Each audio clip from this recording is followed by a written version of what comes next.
Well, hey there, YouTube. So, the big topic on everybody's lips these days is killer cops and how they rarely ever face repercussions for killing and or injuring civilians, including those who are unarmed or helpless. And while I fully acknowledge that black people have always had the lion's share of police brutality in the United States, the problem of police immunity isn't so much about racism. We have a legal system and a culture that protects police officers from their wrongdoing. And despite the move to install body cams, video evidence doesn't seem to even matter much anyway. Plenty of incidents of police brutality, including the most infamous one of all, have been caught on camera and have still resulted in either no charges, no convictions, or vacated convictions. And even those cops who are convicted are usually given minor sentences. Sure, cities have been taken to the bank many times in civil suits, but at the end of the day, thug cops are free. They may or may not lose their jobs, but they usually don't face legal consequences. Of course, there are exceptions, and there have been literally a handful of cases in which police officers have been convicted and handed stiff sentences for their brutality. California Highway Patrol Officer Craig Payer was convicted in 1988 and sentenced to 25 years to life for the strangulation death of Cara Knott, after she threatened to report him for sexually harassing her during a traffic stop. In October 1973, Patrolman Gerard Schaefer was convicted for the double murder of two teenage hitchhikers and was sentenced to 2 life sentences. In December 1999, NYPD officer Justin Volpe pleaded guilty to raping Abner Louima with a broken broom handle in a bathroom of his precinct station house and was sentenced to 30 years in prison. But unfortunately, these convictions and appropriate sentences are rare when the defendants are police officers. More often than not, cops walk away from their crimes without ever being charged. You know, as a veteran, I have never felt the need to defend any service member who is accused or convicted of committing a crime. When it comes to incidents in which people are harmed or killed unnecessarily, I don't make excuses for the perils and pressures that military members volunteer to face in real-world situations or during exercises. As far as I'm concerned, nobody is above the law and everybody has the right to due process. So I feel the same nausea when I see police officers immediately defending their fellow cops for committing their heinous actions. For example, Jay LaFew, one half of Gay Family Values, is a police officer in San Francisco. On November 25th, he posted this on his Facebook in regards to the recent Ferguson grand jury decision. After listening to the summary of evidence and testimony presented to the grand jury, the decision wasn't out of line, especially given the apparent altercation at the window of the police car Wilson was in. It is an unfortunate situation all around. There is institutionalized racism. Blacks are subverted in the justice system.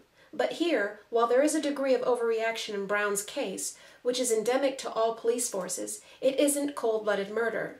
Most of the witnesses in this case are African American and corroborates Wilson's testimony. It is not easy being a police officer. They are not robots but human beings. They are not perfect and don't always make perfect decisions.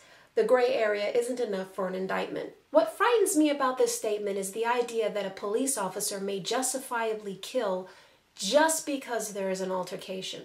On the surface, that might seem reasonable, but ultimately, that gives cops carte blanche to summarily execute suspects, even unarmed ones, just because there's a fight. Remember, police officers are specially trained in defensive tactics.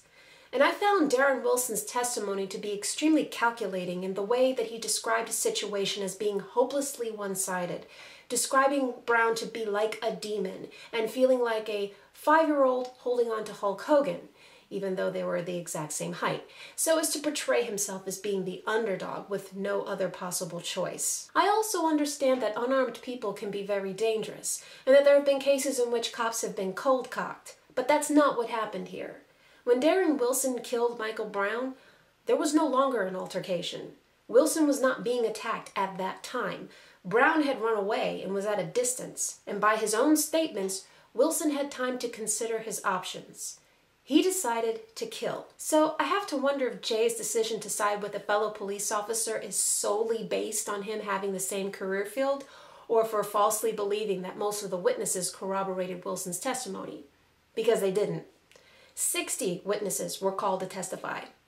Only 3 corroborated Wilson's claim that Michael Brown charged at him before the fatal shots were fired.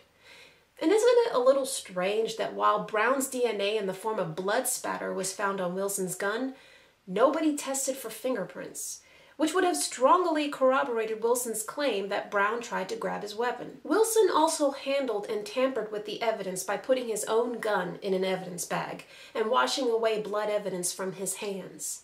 All of this he admitted in his grand jury testimony. I agree that police officers are not robots, and that they are not perfect and don't always make perfect decisions. But you know what? Spare me. These aren't boo-boos. Unarmed people get killed, and their killers go free because they're cops. That is the rule and not the exception.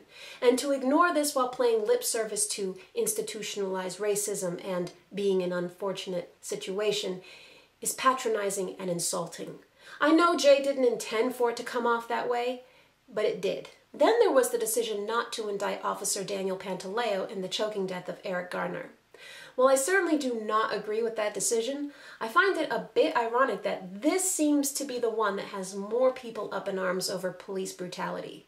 Even people who found nothing untoward about the Ferguson case are appalled. I can only speculate that it is because this incident was recorded on video, and that Garner was not a suspect in a violent offense. I reject any claims from those who are outraged that Pantaleo was a murderer. He was definitely responsible and negligent for using a banned chokehold maneuver, and I would have certainly liked to have seen him held accountable for that. But that won't happen because the prosecutor in this case dropped a charge of reckless endangerment and asked the grand jury to only consider the charges of manslaughter and criminally negligent homicide. And more recently, 12-year-old Tamir Rice was shot and killed by Cleveland police officer Timothy Lohman for playing in a park with a pellet gun, a BB gun. According to a 911 call that came in, the caller twice emphasized that the gun was probably fake, a fact which was not relayed to the responding officers with dubious backgrounds, who shot the boy within 2 seconds of pulling up alongside him, certainly nowhere near enough time for the kid to have complied to any commands that may or may not have been made. And I say that because 4 days before the video surveillance of the shooting was released to the press, the police reported things that were patently untrue. They stated when the two cops pulled up, they saw a black gun sitting on the table, and the boy picked it up and put it in his waistband. They also said that the officer got out of the car and told the boy to put his hands up, at which they reported that the boy reached into his waistband and pulled out the gun, resulting in the shooting. That was not an error of reporting. They flat out lied, and people who lie have something to hide. This case is very similar to the shooting death of 13-year-old Andy Lopez, who was shot 7 times by a Sonoma County deputy after he claimed the 8th grader raised his harmless BB gun at him. No charges were filed. And as it is to be expected, there are people blaming these children for their own deaths because the BB guns were missing the orange safety tips and because they looked realistic, even though in the case of Tamir Rice, he was handling a toy gun in an open carry state. But BB guns have always looked realistic, and it never seemed to be an issue before. In fact, one of the most beloved children's Christmas movies that gets annoyingly rotated nonstop every December features a little boy pining for a Red Ryder BB gun. And yet, none of the adults in his life were at all concerned about how realistic the toy looked, but were also sure he was going to shoot his eye out. You'll shoot your eye out! You'll shoot your eye out! But now police are killing little boys for playing with them in public. Meanwhile, in Aurora, Colorado, where the midnight theater killings took place, police managed to stop, question, and detain, but not kill, an 18-year-old for carrying around a loaded shotgun on a busy street. The teenager was non-compliant when asked to show his ID and was arrested and charged with a misdemeanor obstruction charge.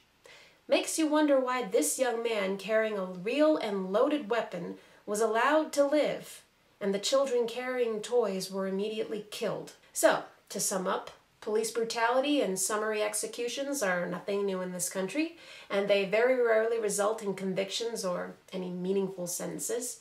According to the Bureau of Justice, approximately 92% of complaints of police brutality and/or excessive force are dismissed, and black people are more likely than white people and Latinos to experience force. Our legal system does little to protect civilians from violent and homicidal cops, who are often not even penalized for their misconduct. This is the United States. We're not some third world patch of grass that is ruled by warlords and drug cartels. We're among the richest Western countries, and yet we live under a primitive rule of thumb that makes police officers above the law. What will it take to change the system? Well, for starters, don't listen to assholes like Russell Brand. We do need to vote. We need to get involved in local elections and vote out the people who keep protecting killer cops. Doing nothing allows the jacked up system we have to stay in place. Who protects the citizens from the Gestapo? Who do we call on the cops?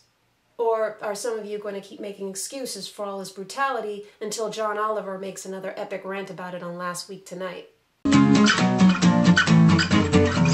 She was pure, every ounce. I was sure when the team bounced everywhere. She's a winner, turn a gay. Preacher to a sinner, y'all. The one you want your mama to meet. She's a